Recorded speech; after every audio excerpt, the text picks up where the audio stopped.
श्रीयुत अशोकराव चव्हाण यांचं भारतीय जनता पक्षामध्ये आज त्यांनी प्रवेश केला आणि तो टायमिंग जर पाहिला, त्याची वेळ पाहिली की ज्या वेळेस दिल्लीमध्ये शेतकऱ्यांवर लाठीचार्ज चालला होता, अश्रुधूर सोडला जात होता, त्याच वेळेस ते इकडं भारतीय जनता पक्षामध्ये प्रवेश करीत होते.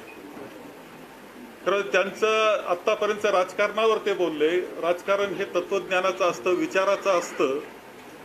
त्यांचे पिताजी माननीय स्वर्गीय शंकररावजी चव्हाण साहेब यांनी सुद्धा काँग्रेस करता काम केलं, काँग्रेसचे मुख्यमंत्री राहिले आणि देश पातळीवर सुद्धा मोठमोठी संधी त्यांना मिळाली.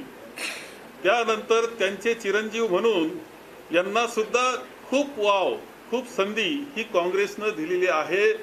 मुख्यमंत्री म्हणून राहिले, मंत्री म्हणून राहिले, प्रदेशाध्यक्ष म्हणून राहिले. ह्या सगळ्यानंतर आतापर्यंत जी भाषणं झाली ती विचाराची भाषणं करीत होते, तत्वज्ञानाची भाषणं करीत होते.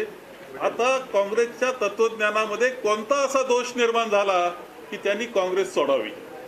खरं यामध्ये त्यांच्यावर कोणता दबाव होता, कोणतं कंपल्शन त्यांना झालं होतं, काय कारण होतं की त्यांनी काँग्रेस सोडावं?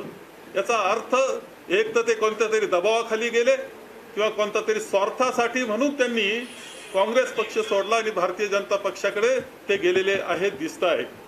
मला एक माहिती आहे की अलीकडच्या कालखंडामध्ये जे घडतं आहे, ज्या पद्धतीचं राज्य सरकार बनलं त्याला खोके सरकार म्हटलं जातं. एक दिवस पंतप्रधान आरोप करतात, दुसऱ्या दिवशी राष्ट्रवादीचे काही तिकडं जातात, अजित पवार तिकडे जातात आणि मग ते मात्र धुतल्या तांदळासारखे होतात. वॉशिंग मशीन म्हणून भारतीय जनता पक्ष काम करतोय की काय, ही परिस्थिती आहे. आता अशोक चव्हाण हे गेलेले आहेत. यामध्ये एकतर त्यांच्यावर कोणता तरी दबाव आहे किंवा स्वार्थ तरी आहे, त्याशिवाय हे जाऊ शकत नाही, ही वस्तुस्थिती आहे. पूर्णपणे महाराष्ट्रातली जनता हे सर्वजण पाहत आहेत. महाराष्ट्रातली जनता पूर्णपणे जागृत आहे. तुम्ही गावच्या पातळीला विचारा आणि तर गावातल्या एखाद्या वार्डातल्या नागरिकाला विचारा, त्याचं प्रतिकूल मत तुम्हाला दिसेल की हे चाललं ते चुकीचं चाललेलं आहे. महाराष्ट्र कधीही असा अस्थिर नव्हता, देश कधी इतका अस्थिर नव्हता, देशामध्ये कधी स्वायत्त संस्थांचा असा गैरवापर झाला नव्हता. तो होत असताना दिसतो आहे आणि यावर जनता मतदान करेल. आपल्याला राज्यसभा आम्ही करतोय, 15 तारखेला आमची एक बैठक आम्ही घेतो आहोत. आमचे सगळे आमदार त्यामध्ये उपस्थित राहतील, सदस्य उपस्थित राहतील. आम्ही ती राज्यसभा सुद्धा जिंकणार आहोत.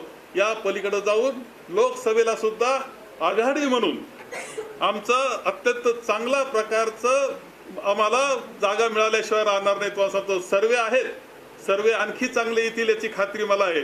आणि हे सांगतो की विधानसभेला जे काही होणार आहे आणि महाराष्ट्राच्या जनतेमध्ये जे काही मनात आहे, यामध्ये सरकार येणार, ते आघाडीचं येणार, मुख्यमंत्री हा आघाडीचा होणार, याची सुद्धा मी आपल्याला शाश्वती देतो. आमचे माननीय देवेंद्रजींना मी मागे म्हटलं होतं ते पुन्हा येणार म्हणत असताना मी एकदा म्हटलं होतं की ते आता विरोधी पक्ष नेते म्हणून येणार, त्यांनी आरशात पाहावा पुढचा विरोधी पक्ष नेता. मला पुन्हा तीच वेळ म्हणण्याची येणार आहे. तुम्हाला पुन्हा आघाडीचं सरकार हे येणार याची शाश्वती मी येथे देतो आहे. लोकशाही मराठी ऐका, पहा, जागरूक रहा.